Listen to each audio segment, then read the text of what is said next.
दोस्तों कुछ दिनों से आप देख रहे हैं कि आपको इस टाइप की प्रॉब्लम है कि अगर आप सो के उठते हैं तो हाथ जो है, दोनों हाथ की मुट्ठी है, पैर हैं, ये एक प्रकार से दर्द करते हैं और उनको हाथ पैर मोड़ने में अपने को प्रॉब्लम होती है, दर्द महसूस होता है, मसल्स में पेन होता है। या जो स्मॉल जॉइंट्स हैं जैसे फिंगर्स के जो उंगलियों के बीच के जोड़ हैं वो, अंगूठे पैर के अंगूठे के जोड़ हैं, ये जो है अगर मान लो मोड़ने से या सो के उठने के बाद ये ज़्यादा टाइट महसूस होते हैं, पेनफुल रहते हैं, या कोई एक जोड़ जो है स्मॉल जॉइंट से वो सूजन आ गई है, लालिमा आ गई है, इस टाइप की प्रॉब्लम है, तो हो सकता है आपके ब्लड में यूरिक एसिड की मात्रा बढ़ रही हो, जो कि अपने बॉडी के जॉइंट्स में डिपॉजिट हो रही है और आपको इस प्रकार के लक्षण दिखाई दे रहे हैं। दोस्तों अगर ऐसे यूरिक एसिड की मात्रा अगर जो बॉडी में बढ़ती है तो किस टाइप के लक्षण नजर आते हैं, इसको किस जांच के जरिए पता किया जा सकता है कि हमारी बॉडी में यूरिक एसिड बढ़ रहा है, क्या लक्षण नजर आ रहे हैं और इसके लिए कौन सी ऐसी होम्योपैथी मेडिसिन यूज करना जिससे ये यूरिक एसिड हमारी बॉडी से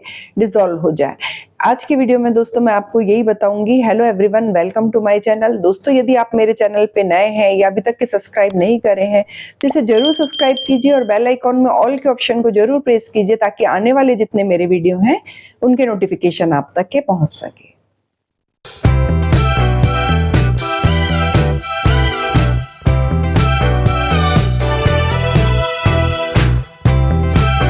बॉडी में यूरिक एसिड की मात्रा का बढ़ना और डिपॉजिट होना, उससे पहले ये जानना जरूरी है कि ये यूरिक एसिड है क्या। दोस्तों खाने से जो जो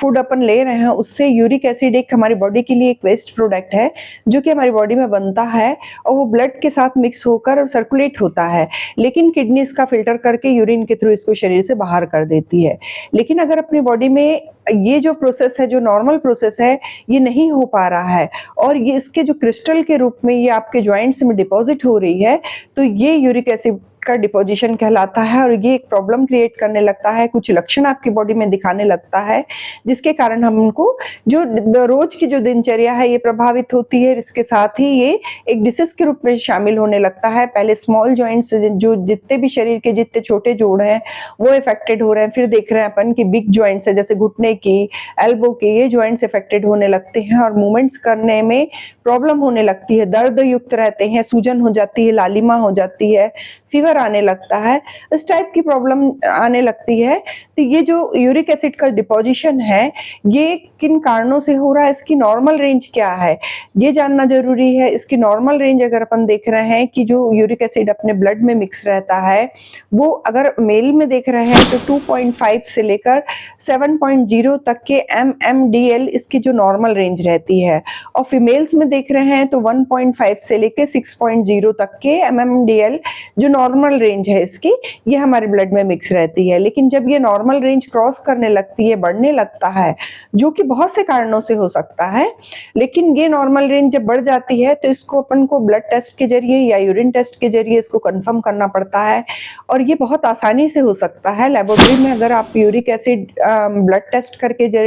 के जरिए अगर टेस्ट करवाना जा रहे हैं और इसको टेस्ट करवा रहे हैं तो इसमें इसकी नॉर्मल रेंज और उसकी एबनॉर्मल रेंज अपने को पता की जा सकती है। कई बार ये जो यूरिन में बहुत अधिक मात्रा में जो ये एक्सक्रीट हो रहा है तो ये यूरिन में भी आने लगता है, तो यूरिन टेस्ट के जरिए इसकी नॉर्मल रेंज पता की जा सकती है कि ये एक्सेस जो बॉडी में हो रहा है, जो डिपॉजिट हो रहा है हमारी बॉडी में और जो हमारे तकलीफ का कारण बन रहा है, ये ब्लड टेस्ट के जरिए और यूरिन टेस्ट के जरिए कंफर्म हो जाता है। दोस्तों ये यूरिक एसिड जो डिपॉजिट हो रहा है तो इसका रीजन क्या है, इसका रीजन अगर अपन देख रहे हैं तो सबसे पहले हमारी जो डाइट है, आप ऐसी डाइट ले रहे हैं जो कि बहुत हाई कैलोरिक डाइट हो, जैसे बहुत अधिक मात्रा में शुगर ले रहे हैं या फिर ऐसे खान पान में ऐसी चीजें ले रहे हैं जैसे कोल्ड ड्रिंक्स है या बहुत पैक बंद जो है फूड है, बहुत आइटम ऐसे ले रहे हैं जिसके कारण बॉडी में कैलोरी की मात्रा बढ़ रही है।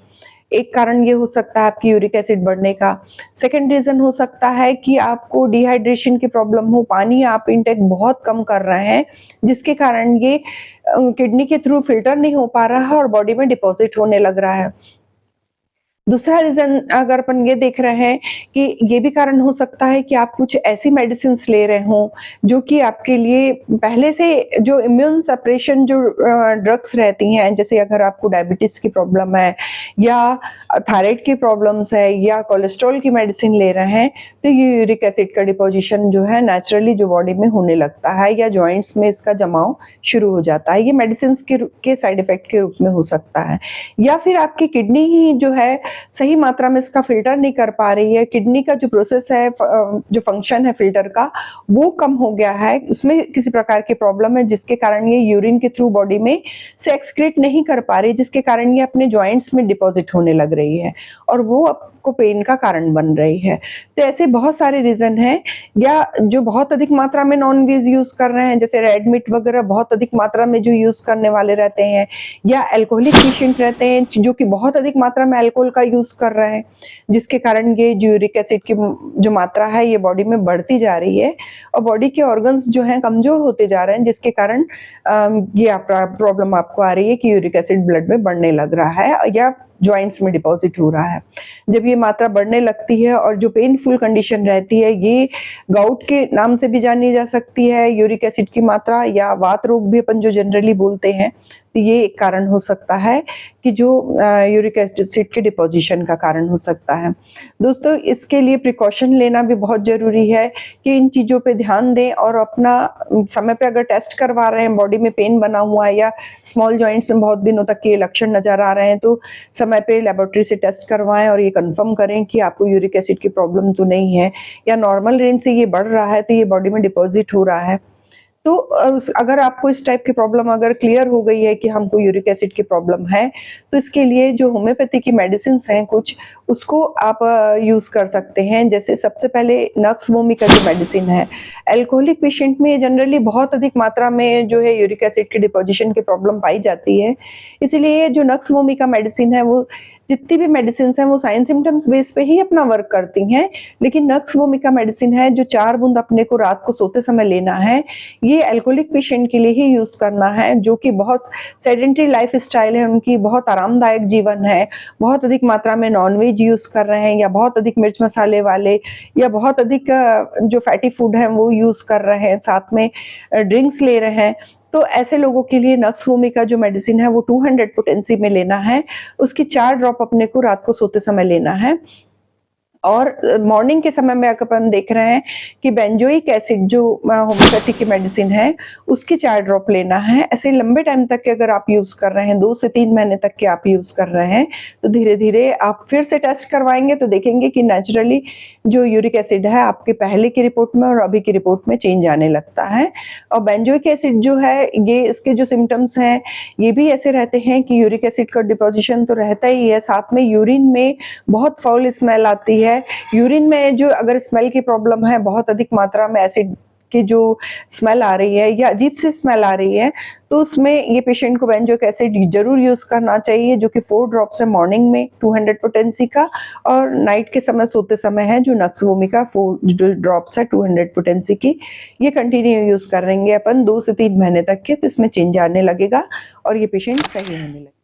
इसके अलावा दोस्तों आपको मैं 4 मदर टिंचर बताऊंगी। ये 4 मदर टिंचर है, आप उसको 20-20 ml की मात्रा में लेके आएँ और एक 100 ml की जो है खाली बॉटल लेके आएँ। उसमें ये चारों मदर टिंचर को मिक्स करना है, एक साथ मिला के रखना है। तो 80 ml की मात्रा, उसमें फर्स्ट जो मदर टिंचर है वो है आर्टिका यूरेंस। आर्टिका यूरेंस जो है वो जो यूरिक एसिड है उसकी मात्रा को शरीर से घटाने का काम करता है। सेकंड जो मदर टिंचर है वो है लीडमपाल। थर्ड मदर टिंचर है वो है कॉल्चिकम, और फोर्थ मदर टिंचर है बर्बेरिस वल्गेरिस। ये जो 4 मदर टिंचर है, बल्बेरिस वल्गेरिस जो है बहुत इफेक्टिव है किडनी के लिए, कि अगर आपका किडनी फंक्शन के कारण यूरिक एसिड का डिपोजिशन हो रहा है तो बल्बेरिस वल्गेरिस उसके लिए बहुत इफेक्टिव मेडिसिन है, और साथ में ये पेन को भी कम करती है। इसके अलावा जो लीडमपाल और कॉल्चिकम है, ये जो 2 मेडिसिन है, ये जो है पेनफुल कंडीशन को कम करती है,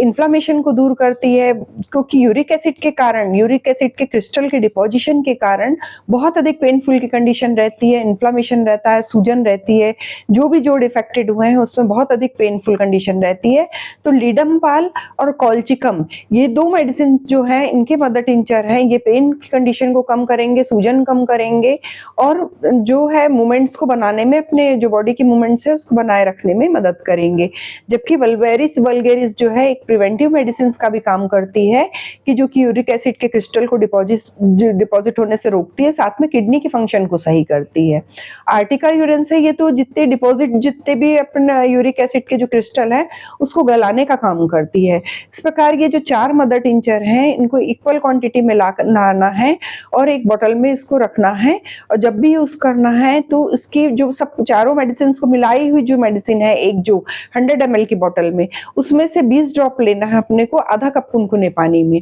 और ऐसा दिन में 3 बार अपने को पीना है। और जब भी आप मेडिसिन लें तो आधा घंटा पहले कुछ ना लें और आधा घंटा बाद में कुछ ना लें और बीच में ये मेडिसिन को लें। ऐसा 2 से 3 महीने तक के आप कंटिन्यू करेंगे तो आप देखेंगे कि यूरिक एसिड जो बॉडी में धीरे धीरे इसके क्रिस्टल हटने लगते हैं और जो पेन की कंडीशन, इन्फ्लेमेशन की बॉडी में कंडीशन है वो धीरे धीरे दूर होने लगती है और बॉडी के मूवमेंट सही होने लगते हैं। दोस्तों, आपको यदि मेरा ये वीडियो इन्फॉर्मेटिव लगा हो तो आप अपने फ्रेंड, फैमिली और रिलेटिव्स के साथ जरूर शेयर कीजिए। ऐसे ही इन्फॉर्मेटिव वीडियो के साथ मैं आपसे फिर से मिलती हूँ एक नए टॉपिक के साथ नेक्स्ट वीडियो में। Take care and stay safe.